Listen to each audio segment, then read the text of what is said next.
தலைவர் அவர்கள் தமிழ்நாடு முழுக்க போயிட்டு இருக்கிற சைதாப்பேட்டையில் போய் மா சுப்பிரமணியம் இப்படி ஜெயிச்சிருவார், வெற்றி உறுதி. இருந்தாலும் கோச்சுப்பாங்க, நீ போய் உதயசூரியன் சின்னத்துக்கு வாக்கு கேட்டு வந்துருன்னு என்ன அமைச்சு வச்சிருக்கிறாங்க. உங்ககிட்ட எல்லாம் வந்து நான் கேட்கணும்னு வந்தேன். எல்லாம் உதயசூரியன் சின்னத்துக்கு வாக்களிச்சிருங்க, ஆனால் மா சுப்பிரமணியன் அவர்களை பெருவாரியான வாக்கு வித்தியாசத்தில் ஜெயிக்க வச்சிருங்கன்னு உங்ககிட்ட கேட்க வந்தேன். ஆனா இங்க வந்ததுக்கு அப்புறம் தான் தெரியுது, நீங்க ஏற்கனவே ஒரு முடிவு எடுத்து வெற்றியை இறுதி செஞ்சு வச்சிருக்கிறீங்க. கரெக்டா? கரெக்டா? அண்ணனுடைய வெற்றி உறுதியா? உதயசூரியன் வெற்றி உறுதியா? எந்த சின்னம்? கையை காட்டி சொல்லுங்க, எந்த சின்னம்? உதயசூரியன் சின்னத்துல சென்ற முறை அண்ணன் அவர்களை சென்ற சட்டமன்ற தேர்தலில் கிட்டத்தட்ட 30,000 வாக்கு வித்தியாசத்துல ஜெயிக்க வச்சிருக்கிறீங்க. நான் இந்த முறை உங்ககிட்ட வேண்டி கேட்டுக்கொள்வதெல்லாம் குறைந்தது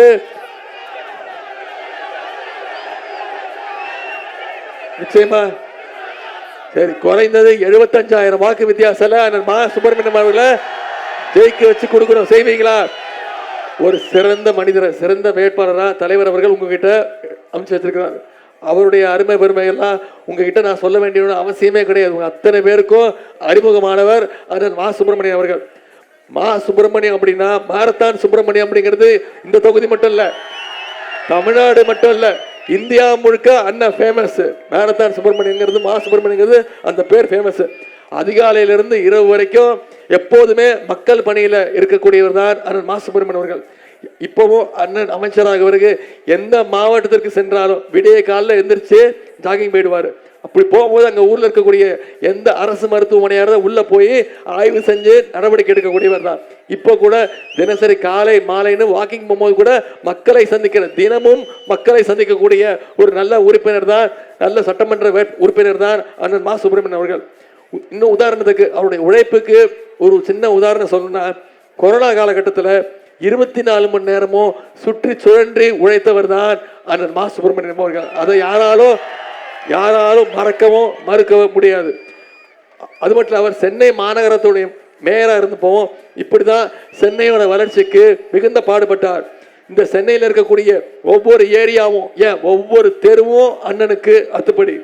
அண்ணன் அவர்கள் அமைச்சராக இருக்கக்கூடிய சுகாதாரத்துறையுடைய மக்களை தேடி மருத்துவம், இல்லம் தேடி கல்வி, மக்களை தேடி மருத்துவ திட்டம் மூலம் இன்னைக்கு 2.5 கோடி பயனாளிகளை நாம தாண்டி இருக்கிறோம்.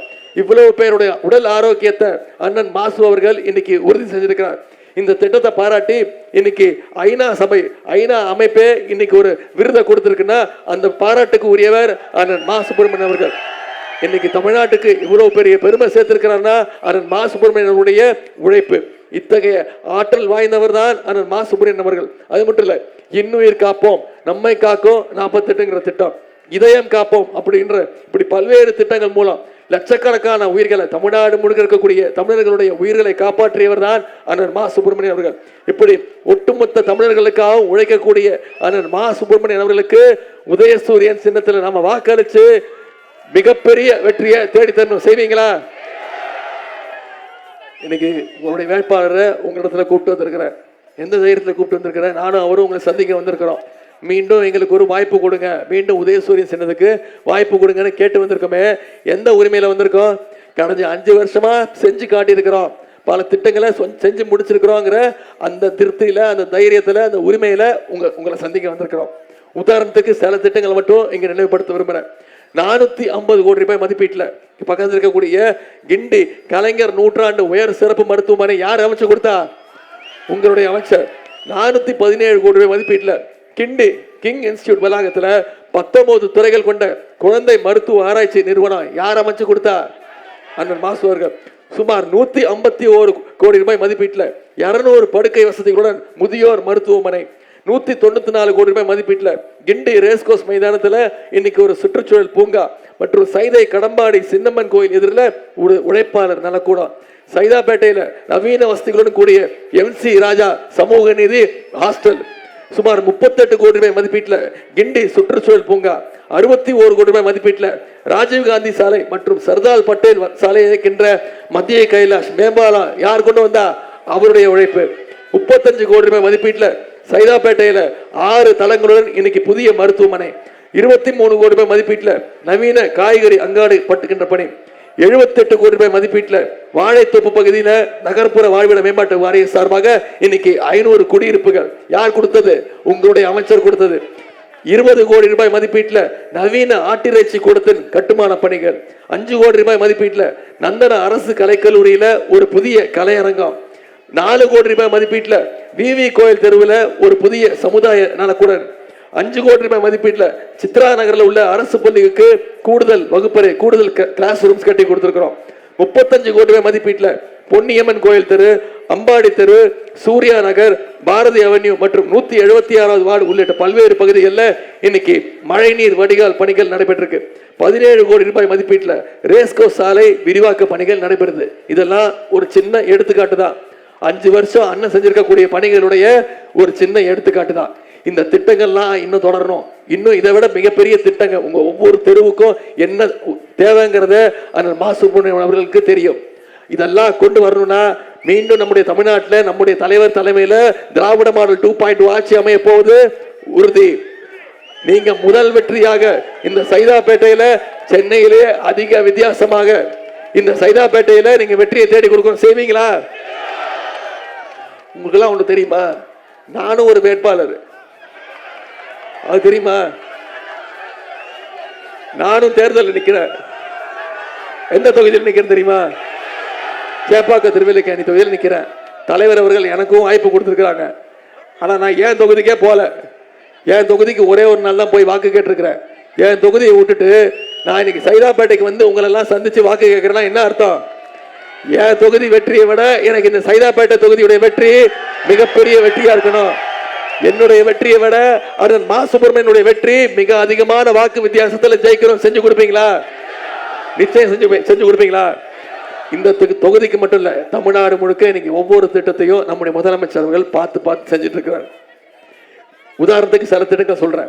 போன சட்டமன்ற தேர்தல் போது நம்ம தலைவர் சொன்ன முக்கியமான வாக்குறுதி, ஆட்சி அமைச்சோட பெண்களுக்கு விடியல் பயண திட்டம், கட்டணம் இல்லா பேருந்து திட்டம் சொன்னாரு. செஞ்சாரா இல்லையா?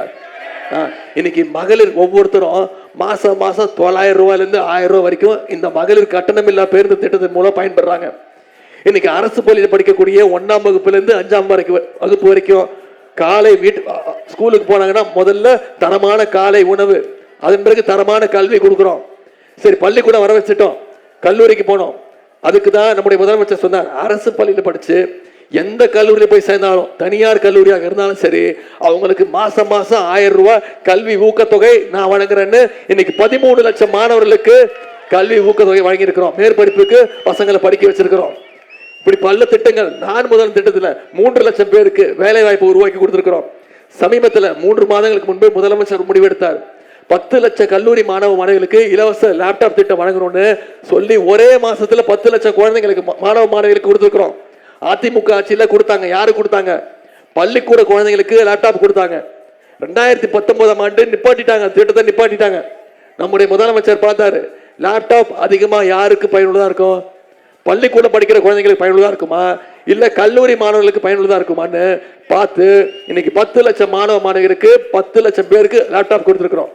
எல்லாத்தை விட முக்கியமான திட்டம் உங்க எல்லாருக்கும் தெரிஞ்ச திட்டம் தான், கலைஞர் மகளிர் உரிமை தொகை திட்டம். போன சட்டமன்ற தேர்தலில் நம்ம சொன்ன வாக்குறுதி செய்ய முடியாதுன்னாங்க. ஆனா நம்முடைய தலைவர் கடந்த 3 ஆண்டுகளா 1,31,00,000 மகளிருக்கு மாசம் 1000 ரூபாய் உரிமை தொகையை நம்முடைய முதலமைச்சர் கொடுத்திருக்கிறாரா இல்லையா? அந்த திட்டத்தை எப்படியாவது நிப்பாட்டணும், தேர்தலை காரணம் காட்டி மகளிர் உரிமை தொகை திட்டத்தை நிப்பாட்டணும்னு அதிமுகவும் பாஜகவும் சதி திட்டம் போட்டாங்க.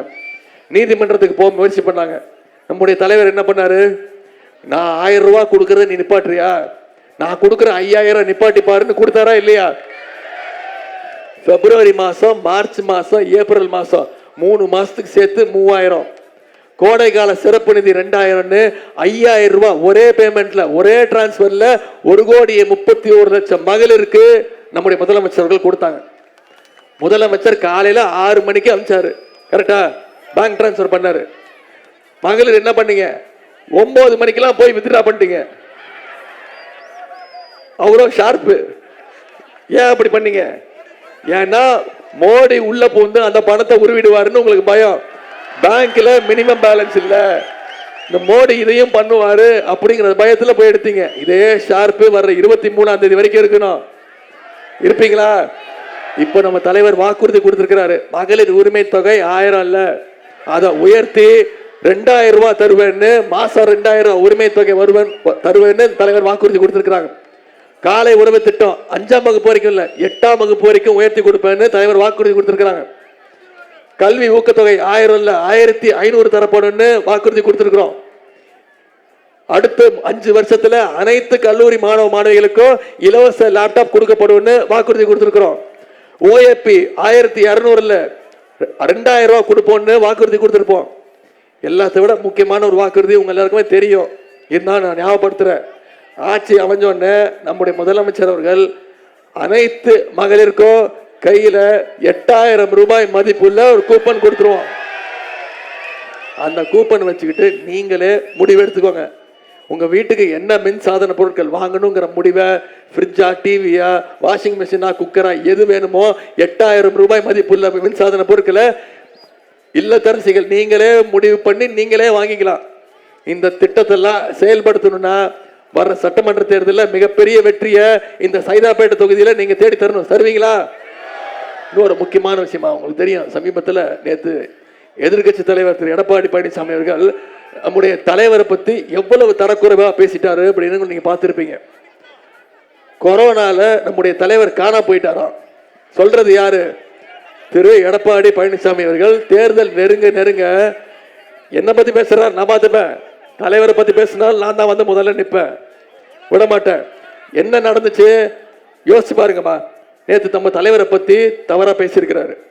தலைவரை பத்தி இப்படி பேசுனது, தவறா பேசுனதும் இன்னைக்கு தமிழ்நாடு முழுக்க மக்கள் கொந்தளிச்சுட்டாங்க. இன்னைக்கு காலையில் என்ன தெரியுமா சொல்லிட்டாரு? நான் அப்படி சொல்லல, கொரோனா அப்போ நம்ம தலைவர் காணா போயிட்டாரு, எங்க போனாருன்னு தெரியல அப்படின்னு மாத்திட்டாரு.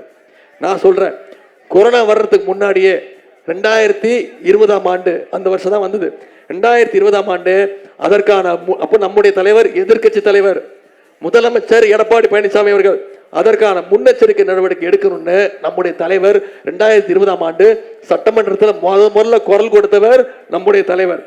அப்ப முதலமைச்சர் திரு எடப்பாடி பழனிசாமி என்ன தெரியுமா சொன்னாரு? நான் கொரோனாவை தமிழ்நாட்டு பார்டருக்கு உள்ள நான் விடமாட்டேன், நீங்க எல்லாம் தைரியமா இருங்கன்னு சட்டமன்றத்தில் சொன்னாரு. எல்லாம் பயப்படாம அசால்ட்டா இருங்கன்னு சொன்னவர் தான் திரு எடப்பாடி பழனிசாமி. ஆனா என்ன ஆச்சு? கொரோனா வந்து தமிழ்நாட்டில் ஏராளமான மக்கள் உயிரிழந்தாங்க. அப்ப கூட களத்துல இறங்கி முதல்ல உதவி செஞ்சது நம்முடைய திராவிட முன்னேற்ற கழகத்துடைய தொண்டர்கள், நம்முடைய சட்டமன்ற உறுப்பினர்கள், நம்முடைய முதலமைச்சர், நம்முடைய தலைவர் தான் எல்லோருக்கும் உதவிகளை செஞ்சாங்க. ஆனா எடப்பாடி பழனிசாமி உள்ளிட்ட அத்தனை அடிமைகளும் எங்க போனாங்க? அதிமுக அத்தனை பேரும் வீட்டுக்குள்ள போய் ஒளிஞ்சுக்கிட்டு இருந்தாங்க. இன்னும் சொல்ல போனா கொரோனாவில் கூட கொள்ளையடிச்ச ஆட்சி அன்னைக்கு இருக்கக்கூடிய அதிமுகவுடைய ஆட்சி. கொரோனா ஊரடங்கு நேரத்தில் சாத்தாங்குளத்தில் ஜெயராஜ் பென்னிக்ஸ் தந்தை மகன் போலீஸ் அடிச்சு கொன்னதை வேடிக்கை பார்த்தவர் திரு எடப்பாடி பழனிசாமி அவர்கள். இன்னைக்கு அந்த கொலையை செஞ்ச 9 பேருக்கும் நம்முடைய ஆட்சியில, நம்முடைய திராவிட மாடல் ஆட்சியில நம்ம தண்டனை வாங்கி கொடுத்திருக்கிறோம். இவர் இந்த பக்கம் இதை பண்ணிட்டு இருந்தாரு. மோடி என்ன பண்ணார் ஞாபகம் இருக்கா? வீட்டுக்கு வெளில வந்து விளக்கேத்துங்க, விளக்கு பிடிங்க, தட்டு வச்சு ஒளி எழுப்புங்க, கோவிட் ஓடி போயிடும் சொன்னவர் தான் திரு நரேந்திர மோடி அவர்கள். நம்முடைய முதலமைச்சர் தலைமையிலான உடனே நம்முடைய ஆட்சி அமைஞ்சது. நாம ஆட்சிக்கு வரும்போது கொரோனா 2வது அலை வேகம் எடுத்துச்சு. அப்ப நம்முடைய தலைவர் அவர்கள் தமிழ்நாட்டு முழுக்க மக்களுக்கு உரிய சிகிச்சை தருவதற்கான அனைத்து ஏற்பாடுகளையும் செஞ்சாரு. அந்த சமயம் ஒவ்வொரு சட்டமன்ற உறுப்பினரும் ஹெல்த் மினிஸ்டரா, சுகாதாரத்துறை அமைச்சரா ஒவ்வொருத்தரும் பணியாற்றணும்.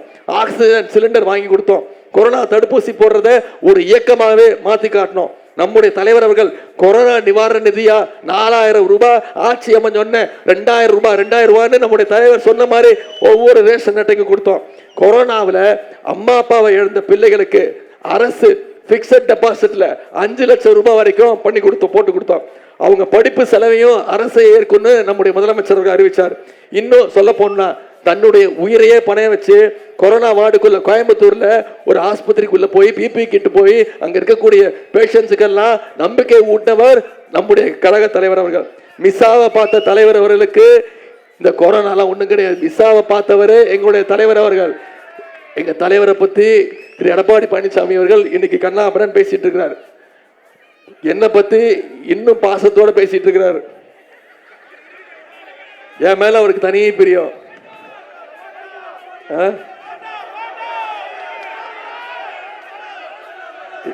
என்ன பிரச்சனைங்கிற சொல்லிடுறேன். என்ன ஆச்சு தெரியுமா?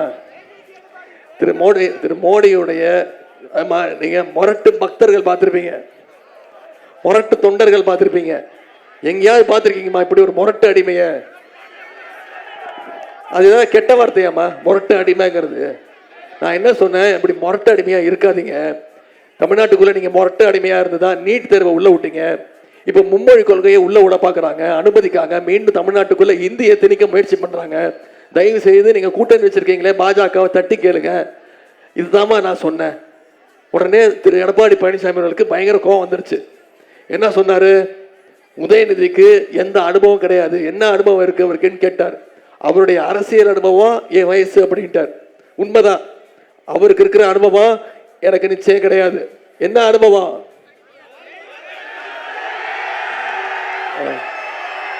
இந்த அனுபவம் எனக்கு கிடையாது.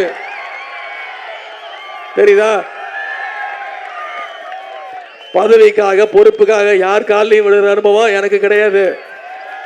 யார்கிட்டையும் குறிப்பா சங்கி கூட்டத்துக்கிட்ட பயப்படுற அனுபவம் எனக்கு கிடையாது. இதுதான் நான் சொன்னேன். கீழே படுத்திருக்காருல்ல, அங்க ஒரு ஆள் படுத்திருக்காரு கார்பெட்ல, அது கீழே இப்படிதாமா படுத்து ஒருத்தன் ஒரு அம்மாவோட காலை பிடிச்சு முதலமைச்சரானாரு. இதைத்தான் நான் சொன்னேன். உடனே அப்படியே பிளேட்டை மாத்திட்டாரு. என்ன தெரியுமா சொன்னாரு? வா, காலில் விழுந்ததெல்லாம் தப்பாப்பா, இதெல்லாம் ஒரு நல்ல விஷயம் தானே அப்படின்ட்டாரு. நல்ல விஷயம்தான், நான் தப்பு சொல்ல. ஆனா என்ன பண்ணீங்க நீங்க? எந்த அம்மா காலை பிடிச்சி முதலமைச்சர் ஆனீங்களோ கடைசியில அந்த அம்மா காலை வாரி விட்டு அந்த அம்மா என்ன பேச்சு பேசுறீங்க கேட்டாருமா, நீயா என்ன முதலமைச்சராக்குன்னு அந்த அம்மாவை பார்த்து கேட்டாரு. அந்த அம்மா ஜெயிலுக்கு போனோன்னு. அதைத்தான் நான் சொன்னேன். இப்ப என்ன பண்றாருன்னால திட்ட ஆரம்பிச்சிட்டாரு. இன்னும் கெட்ட வார்த்தை மட்டும் தான் பயன்படுத்தல, ரொம்ப அளவுக்கு மீறி போயிட்டாரு. என்ன தெரியுமா சொல்றாரு? பால்டாயில் குடிச்சு செத்துருக்கணும் இவன், என் பேரை சொல்லியே சொல்றாரு. உயிரோடு இருந்து என் உயிரை வாங்குறான் அப்படின்றாருமா. இப்ப அவருக்கு அடிக்கடி பால்டாயில் நினைப்பு வருது. இத்தனை நாளா பாதம் தாங்கி பழனிசாமியா இருந்தவர் இன்னைக்கு பால்டாயில் பழனிசாமியா மாறி இருக்கிறாரு. எல்லா கூட்டத்திலையும் பால்டாயில் இன்னைக்கு பால்டாயில் விற்க ஆரம்பிச்சிருக்கிறாரு. திரு பால்டாயில் பழனிசாமி அவர்களே, அரசியல்ல வெற்றி தோல்விங்கிறது சகஜம். அது உங்களுக்கு தோல்விங்கிறது ரொம்ப ரொம்ப சகஜம். ஆகவே வர இருக்கக்கூடிய தேர்தல் முடிவு பார்த்து தயவு செஞ்சு எங்களுடைய கோரிக்கை, நீங்க எந்த தப்பான முடிவையும் எடுத்துடாதீங்க. தற்கொலைங்கிறது எதற்கும் தீர்வாகாது. நீங்க நல்ல உடல் நலத்தோடு ஆரோக்கியத்தோடு இன்னும் பல 100 வருஷம் அதிமுகவுடைய பொதுச் செயலரா, நிரந்தர பொதுச் செயலரா நீங்க தான் இருக்கணும். அப்பதான் எங்களுக்கு வசதியா இருக்கும். அது மட்டும் இல்ல, நீங்க இருந்து எங்க தலைவர் திராவிட மாடல் 2.0 ஆட்சியில செய்கிற சாதனைகளை நீங்க இருந்து பார்க்கணும். அதை செஞ்சு காட்டுவோமா? நம்முடைய தலைவர் தொடர்ந்து என்ன சொல்லிட்டு இருக்கிறாரு? வர்ற சட்டமன்ற தேர்தல் முக்கியமான தேர்தல். டெல்லி அணியா தமிழ்நாடு அணியான்னு பார்த்துருவோம் அப்படின்னு சொல்றோம். ஏன் நம்ம தமிழ்நாடு அணிங்கிறது நாம தலைவர் தலைமையிலான நம்முடைய அணி தமிழ்நாடு அணி. டெல்லி அணின்னு ஏன் சொல்றோமா? ஏன்னா அந்த அணிக்கு கேப்டன் யாரு? திரு மோடி அவர்கள். நான் இவ்வளவு நேரம் இவ்வளவு திட்டங்களை பத்தி சொன்னேன். யோசிச்சு பாருங்க, ஒன்றிய பாஜக அரசு தமிழ்நாட்டுக்கு ஏதாவது திட்டங்கள் கொடுக்குறாங்களா? நம்ம கேட்கிற நிதி உதவி கொடுக்குறாங்களா? எந்த நிதி உதவியும் கிடையாது. நமக்கு வர வேண்டிய நிதி பகிர்வும் கொடுக்கறது கிடையாது. தமிழ்நாட்டுக்கு எந்த திட்டமும் கிடையாது. போன பட்ஜெட்ல தமிழ்நாட்டுக்கு எந்த திட்டமும் இல்லை. போன பட்ஜெட்ல தமிழ்நாடுங்கிற பேரே கிடையாது. தமிழ்நாடு தொடர்ந்து வஞ்சிக்கிற ஒன்றிய பாஜக அரசு தமிழ்நாடு புறக்கணிக்கணுமா வேணாமா? அவங்களுக்கு தெரியும் பாஜகவை தமிழ்நாட்டு மக்கள் என்னைக்கு ஏத்துக்க மாட்டாங்க அப்படின்னு. இன்னைக்கு அதிமுக போர்வைக்கு உள்ள ஒழிஞ்சுக்கிட்டு இன்னைக்கு பாஜக தமிழ்நாட்டுக்குள்ள நுழைய முயற்சி பண்ணுது. எனவே இந்த தேர்தல் சரியான தேர்தல், நாம செஞ்சு காட்ட வேண்டிய தேர்தல். ஏற்கனவே 10 தோல்வி பழனிசாமிய இந்த தேர்தலோட மொத்த தோல்வி பழனிசாமியாக்கி வீட்டுக்கு அனுப்ப வேண்டிய தேர்தல் வர்ற சட்டமன்ற தேர்தல். செஞ்சு காட்டுவோமா? நிச்சயம் மிகப்பெரிய வெற்றியை இந்த சைதாப்பேட்டை தொகுதியில் நீங்க பெற்றாகணும். இன்னைக்கு தேதி 9, தேர்தல் எண்ணிக்கை 23. இன்னும் நம்ம கையில 14 நாட்கள் இருக்கு. உதயநிதி வந்தாரு, பேசினாரு, திட்டங்களை சொன்னாரு, வாக்குறுதி கொடுத்தாரு, கலைஞ்சு போயிட்டோன்னு போயிடக்கூடாது. அடுத்த 14 நாட்கள் இந்த பிரச்சாரத்தை மக்கள் கிட்ட ஒவ்வொரு வாக்காளராக சந்திச்சு ஒவ்வொரு வீடா ஏறி இறங்கி இந்த பிரச்சாரத்தை நீங்க செய்வீங்களா? ஏன் திமுகவுக்கு வாக்களிக்கணும்? நம்முடைய முதலமைச்சர் என்னென்ன திட்டங்களை கொடுத்திருக்கிறாரு? தமிழ்நாட்டுக்குள்ள அடிமை கூட்டத்தையும் சங்கி கூட்டத்தையும் நுழைச்சு உள்ள விட்டோன்னா என்னெல்லாம் பண்ணி வைப்பாங்கிற அதை நீங்க மக்கள்கிட்ட எடுத்து கொண்டு போய் சேர்த்துனியா? நிச்சயம் 200 இல்ல 234 தொகுதியிலையும் நம்முடைய வேட்பாளர்கள் திமுக கூட்டணி மதச்சார்பற்ற முற்போக்கு கூட்டணி ஜெயிக்க போவது உறுதி. செஞ்சு காட்டுவோமா? உங்களை எல்லாம் அன்போடு கேட்கிறேன், பண்போடு கேட்கிறேன், பாசத்தோடு கேட்கிறேன், உரிமையோடு கேட்கிறேன், உங்க வீட்டு பிள்ளையாக இருந்து கேட்கிறேன், பெருமையா சொல்லணும்னா தலைவருடைய மகனாக இருந்து கேட்கிறேன், இன்னும் பெருமையா பூரிப்போ சொல்லணும்னா முத்தமிழ் நாட்டு கலைஞருடைய பேரனாக இருந்து கேட்கிறேன். உதயசூரியன் சின்னத்திற்கு வாக்களியுங்கள். மிகப்பெரிய வாக்கு வித்தியாசத்துல அண்ணன் மா சுப்பிரமணியன் அவர்களை உதயசூரியன் சின்னத்தை வாக்களிச்சு மிகப்பெரிய வாக்கு வித்தியாசத்தில் ஜெயிக்க வைக்க வேண்டும் என்று கேட்டுக்கொண்டு உங்களுடைய வரவேற்புக்கு நன்றி சொல்லி விடைபெறுகின்றேன். நன்றி, வணக்கம்.